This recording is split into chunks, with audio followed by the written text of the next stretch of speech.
Hello बच्चों। तो अब हम देखते हैं ये जो क्वेश्चन है 2021 सीबीएसई बोर्ड में आया था मल्टीपल चॉइस सेक्शन के अंदर। द नंबर 3.246363 इज एन क्या है, इंटीजर है, रेशनल नंबर है या इरेशनल नंबर है या नन ऑफ दिस है। तो हम जैसा कि देख सकते हैं 3.24 तो है, ठीक है। उसके बाद 6363636363 यानी कि सेम नंबर जो है रिपीट कर रहा है, ठीक है। तो हम लोग ये पढ़ चुके हैं कि जब भी पॉइंट के बाद कुछ ऐसा हम लोग को लॉजिक दिखे या फॉर्मेट दिखे जो अपने आप को रिपीट कर रहा है, तो ये मेरा रेकरिंग टाइप रेशनल नंबर हो जाएगा, ठीक है। तो इसका करेक्ट आंसर क्या हो जाएगा, it is a rational number. और रेशनल नंबर मैं आपको बताया हूँ एक तरह का रेकरिंग होता है, एक होता है टर्मिनेटिंग। तो ये क्या है, रिपीट कर रहा है सेम नंबर, ठीक है। तो इस तरह से ये रेशनल नंबर हो जाएगा।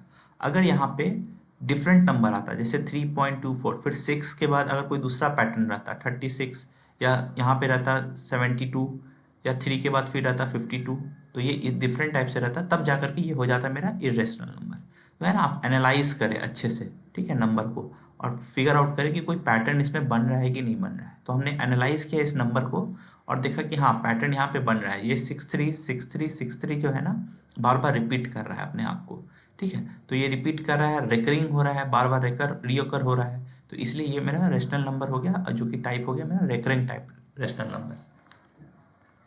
अब आते हैं बच्चों दूसरे क्वेश्चन की तरफ। यहाँ पे आंसर भी मैंने लिख रखा है क्योंकि ये रेशनल नंबर है, क्योंकि ये रिपीटिंग डेसिमल है। और कौन कौन से रिपीटिंग डेसिमल है ये बता चुका आपको, 63 है, 63 है, 63 है यहाँ पे। अब आते हैं बच्चों दूसरे क्वेश्चन की तरफ जो कि सीबीएसई 2023 में पूछा गया था, ठीक है। ये हमको प्रूफ करना है रूट 7 जो है इरेशनल है। तो इसको मैंने एक्सप्लेन कर चुका था पिछले वीडियो में, फिर भी आप एक बार इसको देख लीजिए और मैं इसको बता देता हूँ फिर से, क्योंकि ये काफ़ी इंपॉर्टेंट क्वेश्चन है और हर बार प्रोबेबिलिटी रहता है एग्जाम में आने का। तो मैंने मान लिया कि सबसे पहला स्टेप होता है कि मान लिया मैंने एक रेशनल नंबर है फर्स्ट में, ठीक है। उसके बाद रेशनल नंबर है तो पहले हम लोग फ्रैक्शन क्रिएट करेंगे। तो यहाँ पे मैंने फ्रैक्शन क्रिएट किया ए बाई बी के फॉर्मेट में, और ए और बी को जो मैंने है प्रॉपर्टी डिफाइन किया है। क्या है, ए और बी एक पहला इंटीजर हो जाता है, और डिनोमिनेटर में जो बी है उसका वैल्यू 0 नहीं होता है, और ए और बी जो है अपने सिंपलेस्ट फॉर्म में होता है, ठीक है। तो इसका सिंपलेस्ट फॉर्म में जब हुआ तो या तो इसका कॉमन फैक्टर 1 होगा या फिर इसका हाईएस्ट कॉमन फैक्टर 1 होगा, ठीक है। ये सब मैंने आपको एक्सप्लेन कर चुका है कि सिंपलेस्ट फॉर्म का मतलब क्या होता है, आप मेरे पिछले वीडियोस देख सकते हैं, ठीक है। और कॉमन फैक्टर और हाईएस्ट कॉमन फैक्टर हमेशा दो नंबर के बीच में निकाला जाता है। तो यहाँ पे दो नंबर कौन कौन सा है, मेरा ए है और बी है, ठीक है। इसका हाईएस्ट कॉमन फैक्टर 1 है। अब इसको सिंप्लीफाई कर रहे हैं तो ए स्क्वायर, ये रूट 7 था तो इधर आ जाएगा, A square divided by B square हो जाएगा। तो A square equals to 7 B square हो जाएगा। तो इसको मैं अपना इक्वेशन 1 मान लेता हूँ, ठीक है। अब जैसा कि हम जानते हैं कि बी जो है यहाँ पे हम बोल चुके हैं कि मेरा इंटीजर है, ठीक है, और बी जो है नॉट इक्वल टू 0 है, ठीक है। ये चीज़ हम समझ सकते हैं ऊपर जो हमने मान रखा है। तो ए स्क्वायर का मेरा पॉसिबल वैल्यू क्या क्या हो सकता है, ए स्क्वायर का 7 हो सकता है, ठीक है। अगर बी का वैल्यू हम मान ले 1 है तो 1 क्या मेरा इंटीजर होता है, हाँ, तो 1 का स्क्वायर 1 हो जाएगा। तो इस तरह से ए स्क्वायर का वैल्यू 7 हो जाएगा। मान लीजिए आप बी का वैल्यू 2 रख देते हैं तो ए स्क्वायर इक्वल्स टू 28। अब हमको ये देखना है कि क्या ये सेटिस्फाई कर रहा है, ए स्क्वायर इक्वल्स टू 7 और ए स्क्वायर इक्वल्स टू 28। तो हम यहाँ पे अगर ए के वैल्यू के लिए इसको सिंप्लीफाई करें तो ए का वैल्यू क्या आ जाएगा, रूट 7 आ जाएगा, जो कि ट्रू नहीं है। ट्रू नहीं है, क्यों नहीं ट्रू है, क्योंकि ए को भी हमने क्या मान रखा है कि ए भी है जो है सो मेरा एक तरह का इंटीजर है। तो इसलिए ये यहाँ पे गलत हो जाएगा। तो करेक्ट वैल्यू क्या होना चाहिए फिर ए स्क्वायर का यहाँ पे, ठीक है, जो कि मल्टीपल्स ऑफ 7 में आना चाहिए, ठीक है। तो करेक्ट वैल्यू यहाँ पे ए स्क्वायर का हो जाएगा 49। हम लोग बोल सकते हैं हाँ, ताकि ए के लिए जब हम लोग इसको इस तरह से सिंप्लीफाई करें ताकि हमको एक इंटीजर वैल्यू दे, तो पॉसिबिलिटी तभी है कि जब इसका हम लोग स्क्वायर रूट इधर करें तो ये हमको 7 दे दे, मतलब एक इंटीजर का रूप दे दे, ठीक है। तो अब यहाँ पे अगर मेरा आ गया है 7, हमने आपको बताया था फैक्टर क्या होता है, ठीक है, कि वो वैसे नंबर्स को फाइंड आउट करना जो उसको पूरी तरीके से डिवाइड कर दे। तो फैक्टर 7 का क्या क्या होगा, एक 7 को 1 है तो 7 को 1 से डिवाइड करेंगे तो वो कम्प्लीटली डिविजिबल हो जाएगा। फिर 7 को 7 से डिवाइड करेंगे तो कम, तो इस तरह से 1 और 7 इसका फैक्टर हो गया, ठीक है। तो अब ये जैसे हम बोल रहे हैं कि ए का वैल्यू 7 था तो हम यहाँ पे ये भी बोल सकते हैं फैक्टर ए का क्या है, 1 और 7 ही है, ठीक है। तो ए जो है कम्प्लीटली डिविजिबल है केवल और केवल 1 से और 7 से, ठीक है। और यहाँ पे फैक्टर जो है ए का 1 और 7 आ रहा है, ठीक है। तो यहाँ से हम पॉसिबल वैल्यूज ए का हम क्या क्या बोल सकते हैं, 7 हो सकता है, ठीक है, और या फिर ए का वैल्यू 14 हो सकता है और ए का वैल्यू 21 हो सकता है, क्योंकि वैसे नंबर होना चाहिए जो जो कंप्लीटली डिविजिबल हो 7 से, ठीक है। तो अगर ए का वैल्यू 7 रखते तो क्या 7 7 से डिविजिबल करेगा, हाँ। 14 रखते तो हाँ 14 को आप 7 से डिवाइड करके देखो, हाँ कट जाएगा। ए को आप 21, ए का वैल्यू 21 है तो 7 से डिवाइड करके देखो, हाँ कंप्लीटली कट जाएगा, ठीक है।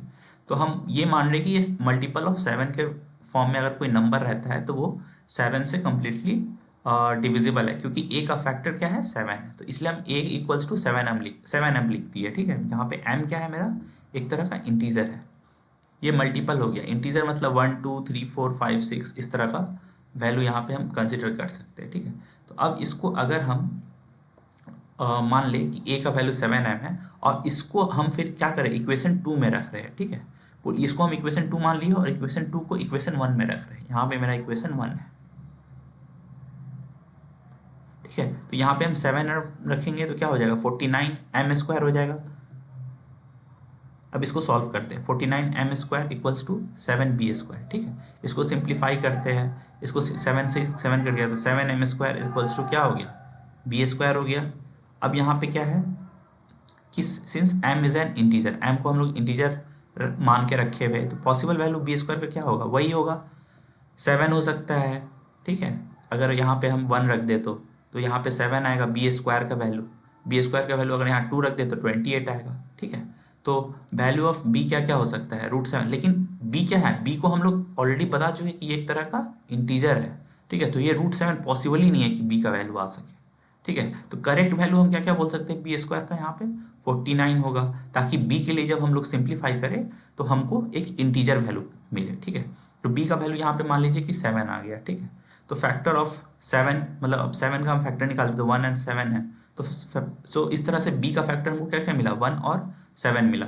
तो अब हम यहाँ पे देख रहे हैं कि b जो है सो हम इस तरह से बोलते हैं कम्प्लीटली डिविजिबल बाय 1 और 7 है, हाँ, क्योंकि 7 को आप b का वैल्यू क्या है 7, और 7 को आप 1 से डिवाइड कीजिए पूरा तरीका से कट जाएगा, 7 को 7 से कीजिए पूरा तरीका से कट जाएगा, ठीक है। तो यहाँ पे अब अगर हम हाईएस्ट कॉमन फैक्टर की बात करते हैं तो हाईएस्ट कॉमन फैक्टर a और b के बीच में क्या रहा, कॉमन 1 भी था, ठीक है, 7 भी था, a के लिए भी और b के लिए भी, लेकिन इन दोनों में हाईएस्ट कौन है, तो 7 है, ठीक है। बट हमने इनिशियली क्या एज्यूम किया था कि जो हाईएस्ट कॉमन फैक्टर है, जो हाईएस्ट कॉमन फैक्टर है, ठीक है, वो क्या है 7 है। हाईएस्ट कॉमन फैक्टर हमने क्या एज्यूम किया था, सॉरी 1 एज्यूम किया था ए और बी के लिए, ठीक है। तो यहाँ पे कॉन्ट्राडिक्शन हो गया, क्योंकि हाईएस्ट कॉमन फैक्टर हमको रिजल्ट में क्या मिल रहा है, हमको मिल रहा है 7, लेकिन हमने एज्यूम किया था कि हाईएस्ट कॉमन फैक्टर जो है वो 1 है ए और बी का, क्योंकि ए और बी अपने सिंपलेस्ट फॉर्म में था। तो इस तरह का से कॉन्ट्राडिक्शन हो गया।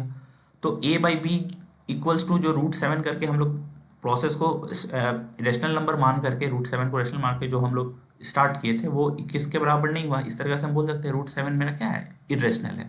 तो इस तरह से बाबू ये प्रूफ हो गया, ठीक है। प्रूफ करने का आप ध्यान रखना, बहुत सारे तरीका होते हैं, लेकिन आप ये फैक्टर वाला ही अपनाना, तभी जाकर के आपको बोर्ड में फुल मार्क्स मिलेंगे, क्योंकि एनसीईआरटी में इसी पैटर्न में ये क्वेश्चन का सॉल्यूशन दिया हुआ है, एक्सप्लेन किया हुआ है।